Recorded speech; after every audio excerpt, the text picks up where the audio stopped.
Welcome to Dark Knight Films Reviews and another horror movie night. Tonight, I will be reviewing Blowback, released in 2000.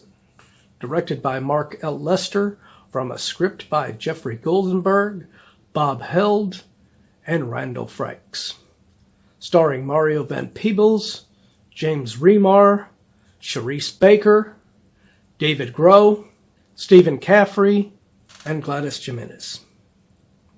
Now, when this film came out, I immediately started getting vibes of the first Power.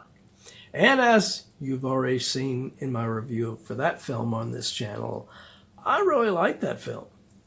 But in this film, as opposed to the serial killer character being executed and coming back from the dead to continue his killings, this one, he is taken away from death row, made to look like he has been killed, he's been executed, and is put into a program where he is going to be turned into a super soldier for some reason.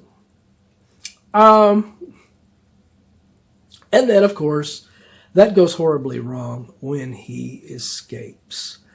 And that is how he resumes his killing spree. So there's no real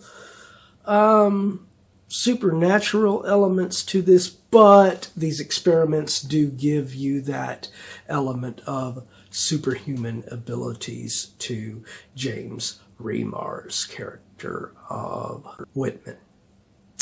And his Lou Diamond Phillips in this, ironically, another three-named actor with Mario Van Peebles, is excellent as the detective who is pursuing him. And he already stopped his rampage before, very similar to the first Power.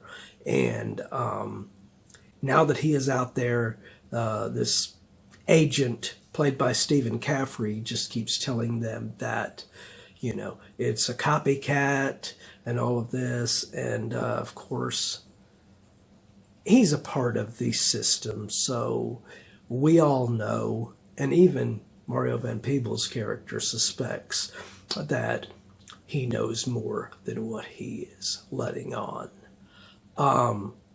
But not only is the acting really good with Mario Van Peebles and James Remar, who's always great, but we also get a really cool detective partner to Mario Van Peebles with the very sexy Sharisse Baker. And her detective character is, she's just so cute and so contrast to what Mario Van Peebles' character is in this film. And it's a very different character for Peebles to be playing, because he's normally playing the upbeat, fun characters in most of the movies. So him playing this more gloomy, rough, tough-ass character is a little bit different. Although he did do this same kind of a part in another film that I really like, called Full Eclipse. So he has, it's not like this is the first time he's done it, but, he didn't do that very often. Usually, Van Peebles would do, more fun parts and everything in there. But his character is really a tough ass in this.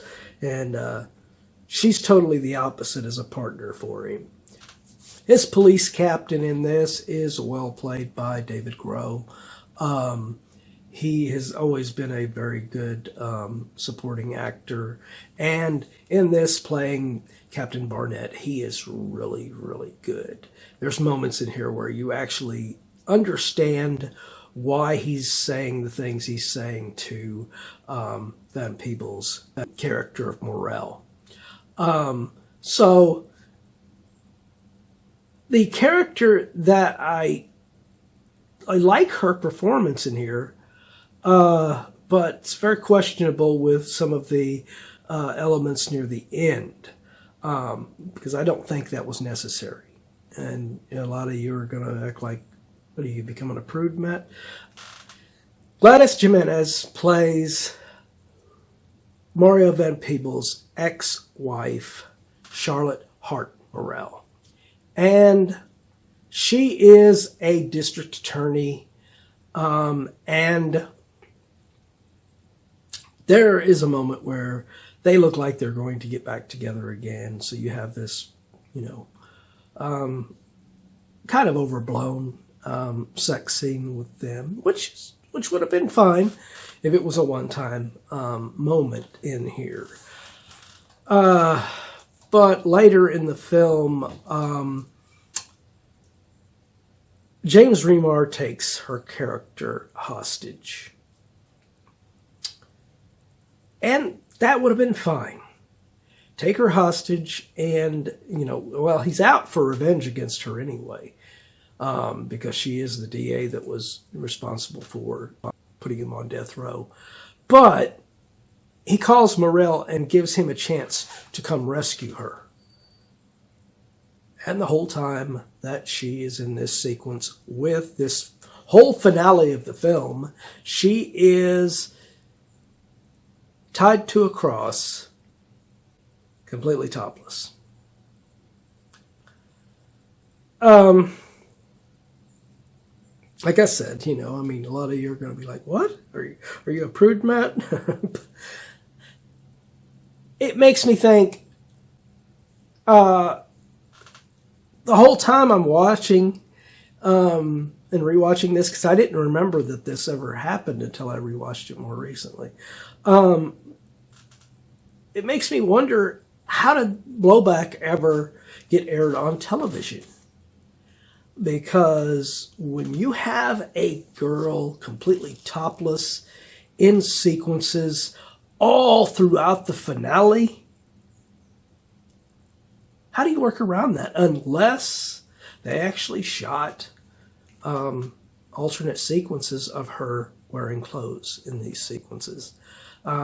Which begs the question, why do the topless scenes to begin with? If you're going to have to, shoot alternate versions of the scenes for television. Why not? Why go that route anyway? I could see it, like I said, with the love scene, but with that sequence in the finale, it just seemed like, oh, hey, And I don't blame Mark L. Lester for that. I blame maybe the producers were like, hey, let's get a little bit of more skin in this. But that did throw me off a little bit in this film. My final review for Blowback from 2000. I am going to give this film a 8.5 out of 10. It is a very, very good film. But what do you think of this film? Do you agree with my review? Do you disagree? Let me know in those comments down below. And as usual, if you enjoyed this video, do not forget to like, share, and subscribe. And don't forget to click that bell icon so you can be notified about future videos just like this one. And while you're by the subscribe button, click that join button and become a Dark Knight fan. As a Dark Knight Fan Plus member, you have access to an area on the channel right now where you can request a movie, TV series, or ranking video of your choosing. And when I do that video, it will go up for all Plus members to view before it goes live. So if you want to get interactive, now is your chance. Well, that's it for another horror movie night. If you missed last week's horror movie night video, you can check it out in the link above. Or if you have missed any of our videos on horror movie night, check out this playlist and you can check out anything that you've missed.